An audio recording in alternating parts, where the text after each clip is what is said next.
Oi, pessoal, tudo bem? Essa é a segunda aula de cálculo 1, calculando o limite. Vamos começar aí com algumas observações. A gente tinha visto três observações na aula anterior, vou continuar a numeração. Vamos lá, em geral, para a gente calcular o limite de f de x quando x tende a p, em geral a gente vai fazer o seguinte, a gente vai substituir aqui no argumento da função o valor de x pelo valor de p. Tá? Então, em geral, a gente vai calcular limite de f de x quando x tende a p igual a f de p, que foi o que a gente acabou fazendo na aula anterior, lembra? Era limite de 2x mais 3 quando x tende a 1, a gente trocou o x por 1, ficou 2 mais 3 igual a 5. Só que, claro, né, nem sempre vai ser assim, existem as exceções, né, que são realmente os casos mais interessantes. Primeira exceção, quando f não é contínuo em p. A gente vai reconhecer isso pelo gráfico quando a função der um salto. Às vezes a função ela vem tendo um comportamento e aí em um determinado ponto ela tem uma ruptura, ela tem um salto. A gente diz que a função é descontínua nesse ponto. Você não consegue desenhar o gráfico da função sem tirar o lápis do papel. Tá? Então, nesses casos, não vai dar para a gente substituir o x por p, a gente vai ter que bolar, a gente vai ter que usar aí uma outra estratégia. E outra situação é quando o cálculo de f de p gerar uma indeterminação. Uma indeterminação é uma expressão que deixa a gente confuso, que a gente não sabe calcular, né? É uma expressão que não tem um significado. Por exemplo, né, exemplos aí de indeterminações. Zero dividido por zero, infinito menos infinito, infinito dividido por infinito, zero vezes infinito, zero elevado a zero, zero elevado a infinito, infinito elevado a zero e 1 elevado a infinito.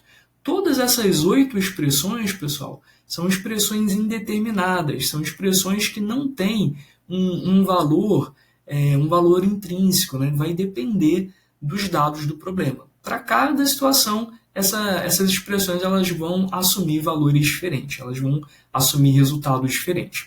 E a sexta observação é a seguinte: se o módulo de x menos p estiver entre zero e delta, isso implica, se o módulo de x, se o fato de módulo de x menos p estiver entre zero e delta implicar que f de x é igual a g de x para algum delta maior que zero, para algum delta positivo, então o limite de f de x quando x tende a p vai ser igual ao limite de g de x quando x tende a p. Então ficou um pouquinho complicado, né? Sempre que a gente coloca essa história de epsilon e delta na expressão, a princípio fica um pouquinho complicado, pelo menos no início, né? Depois a gente vai se acostumando aí com essas letras gregas, né? Mas o que a observação 6 está dizendo é o seguinte: se no intervalinho em torno de x, aliás, se no intervalinho em torno de p, né, se para valores de x próximos de p, a gente tiver que as duas funções f de x e f de g são iguais, né, para x ali próximo de p, num certo intervalinho ali ao redor de p, então a gente sempre vai poder dizer que essas duas funções têm o mesmo limite quando x tende a p. Parece complicado, tá? Mas a gente vai ver aí nos exemplos que essa é uma regra muito simples e a regra que vai permitir que a gente levante aí as primeiras indeterminações. Então, as primeiras indeterminações que a gente vai ver vão ser indeterminações do tipo zero dividido por zero, e essa observação vai salvar a nossa pele. Tá? A gente vai ver nos próximos slides como é que a gente usa essa observação a nosso favor. Vamos lá, pessoal. Nosso segundo exemplo aí, continuando a numeração dos exemplos da aula anterior. Calcule o limite de f de x quando x tende a 2, sabendo que f de x é igual a uma função chave, né? Uma função que é definida aqui por duas leis de formação. O f de x é igual a x mais 1 quando x for diferente de 2 e é igual a 5 quando x for igual a 2. Tá bom? E agora, né? Como é que a gente vai calcular o limite de f de x quando x tende a 2? Cuidado, pessoal, esse é o caso de uma função que ela é descontínua em x igual a 2. Tá? Não adianta você simplesmente calcular f de 2. Né? Já sei, vou trocar aqui o x por 2 e vou calcular. O f de 2, pessoal, ele é igual a 5. Só que, se a gente pega valores de x próximos a 2, o f de x ele não se aproxima de 5. Ele se aproxima de um outro valor. A gente vai ver aqui que ele se aproxima de 3. Né? Por quê? Quando a gente pega valores diferentes de 2, mas próximos de 2, a gente vai usar essa primeira expressão, que é a expressão x mais 1. Então, o que vai acontecer? O x ele vai se aproximar de 2, 2 mais 1 vai se aproximar de 3, e esse vai ser o limite da função quando o x tende a 2. Diferente do valor que essa função assume para x igual a 2. Pessoal, dá uma olhadinha aqui no desenho do gráfico, né? Se você fizer o gráfico dessa função, você vai ver que essa função, na maior parte do tempo, ela vai obedecer essa regra x mais 1, então vai ser uma reta, né? Uma reta ascendente, coeficiente angular positivo, né? Formando aqui um ângulo de 45 graus com a horizontal, afinal de contas o coeficiente angular é 1, coeficiente linear é 1, vai cortar aqui o eixo y no ponto 1, e ela, em quase todos os pontos aqui, ela vai ser uma reta, né? A exceção é esse ponto x igual a 2, né? Porque esse ponto ele tá fora aqui dessa reta, ele é deslocado aqui para cima, né? Quando a gente tem x igual a 2, o f de x vai valer 5. Então, por isso a gente diz que essa função ela é descontínua. Você não consegue desenhar a função inteira sem tirar o lápis do papel, né? Você começa a desenhar uma parte da reta, né? Desenha outra parte da reta, mas para marcar esse pontinho aqui fora, você precisa tirar o lápis do papel, desencostar o lápis do papel, ok? Então é isso que a gente quer dizer quando a gente diz que uma função ela é descontínua em um ponto. Pessoal, mais um exemplo, né? Exemplo 3. Calcule o limite de x ao quadrado menos 9 dividido por x menos 3, né, o limite dessa função racional, quando x se aproxima de 3. Então, de novo, né, a gente pode ficar tentado a trocar o x por 3. Né? E se você resolve trocar o x por 3, você vai obter 3 ao quadrado menos 9, que dá 0, dividido por 3 menos 3, que dá 0. Olha só que coisa, a gente chegou numa expressão 0 dividido por 0, tá? E a gente não sabe como continuar, né? Não é possível dividir por 0, né? 0 dividido por 0 é uma expressão indeterminada. E agora, como é que a gente resolve esse problema?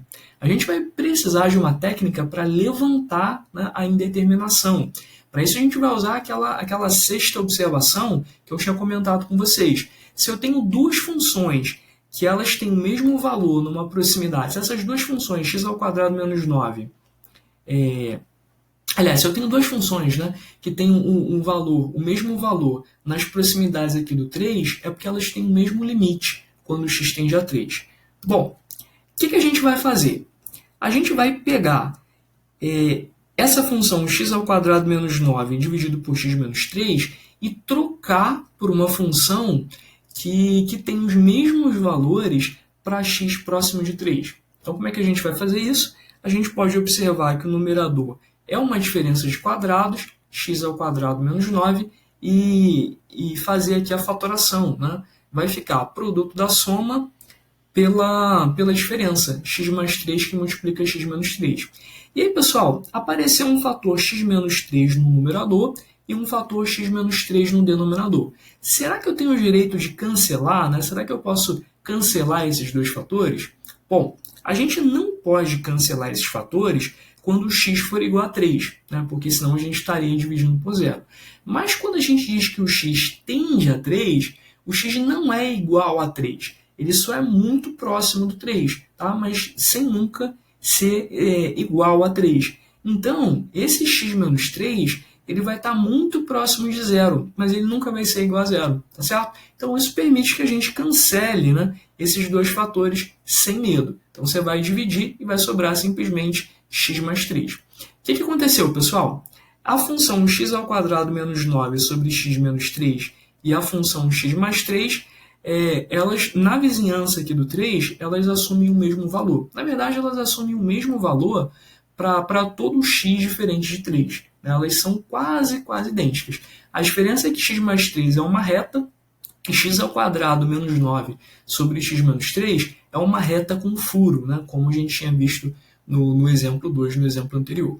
E agora, quando a gente tem que calcular o limite de x mais 3 quando x tende a 3, aí é muito fácil, né? Porque a gente ficou aqui diante de uma função que é contínua, né? A gente trocou uma função descontínua no ponto x igual a 3 por uma função contínua no ponto x igual a 3. Basta a gente substituir o x por 3, vai ficar 3 mais 3 igual a 6. Certinho, pessoal? Se você quiser dar uma olhadinha no gráfico, o gráfico é esse, né? Se eu preencho aqui esse ponto, eu tenho o gráfico da função x mais 3, né? E se eu tiro esse ponto, eu tenho o gráfico aqui da função original. Certinho, pessoal?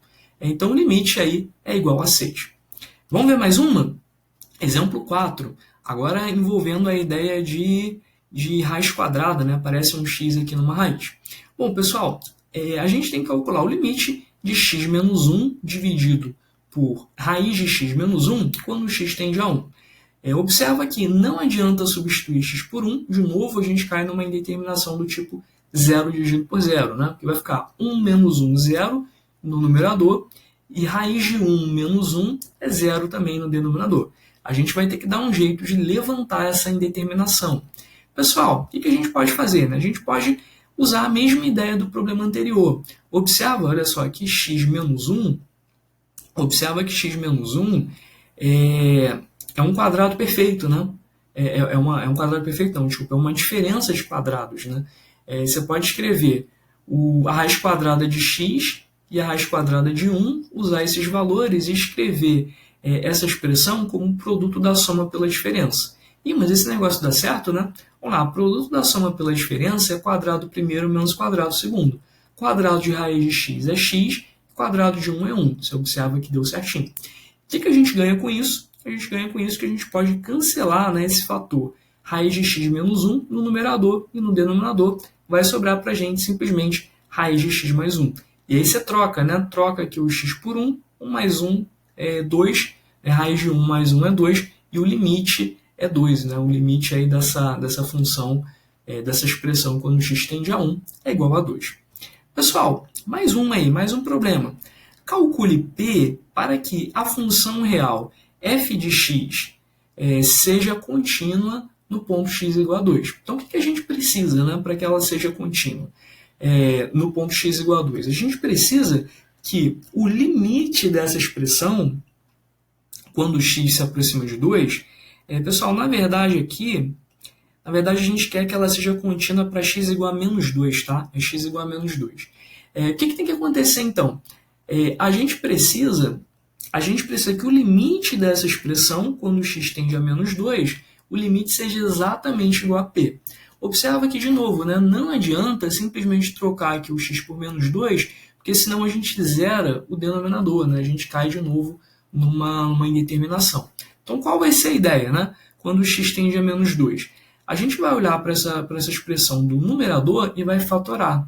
Observa que essa expressão é um polinômio do segundo grau, né? Você pode igualar a zero, encontrar as raízes da equação do segundo grau, as raízes são menos 1 e menos 2. E aí você escreve essa expressão na forma fatorada. X menos uma raiz que multiplica x menos a outra raiz. Se você fizer aqui a distributiva, você vai confirmar que você vai obter aqui o trinômio original, né? X vezes x é x ao quadrado, x vezes 1 é x, 2 vezes x é 2x, quando você soma dá 3x, e 2 vezes 1 é 2. De novo, né? X mais 2 apareceu tanto no numerador quanto no denominador. X mais 2 certamente é diferente de zero, porque o x está tendendo a menos 2, mas ele não é igual a menos 2. Tá? Então você pode cancelar esses dois fatores, vai sobrar x mais 1. Limite de x mais 1, quando o x tende a menos 2, você troca o x por menos 2 com 1 ficou menos 1. Logo, né, a gente precisa que esse valor de p seja igual ao limite, então a gente precisa que o p seja igual a menos 1 para que essa função ela seja uma função contínua. Então, o que acontece com essa função? É aquela função que é descrita por uma reta que no meio ali do caminho tem um ponto vazado, né? Para a gente preencher exatamente esse ponto de modo que a gente complete a reta, a gente tem que trocar esse p por menos 1. Ok, pessoal? Bom, é isso então. Essa foi a nossa segunda aula de cálculo. Aguardo vocês nas próximas aulas. Tchau, tchau e bons estudos.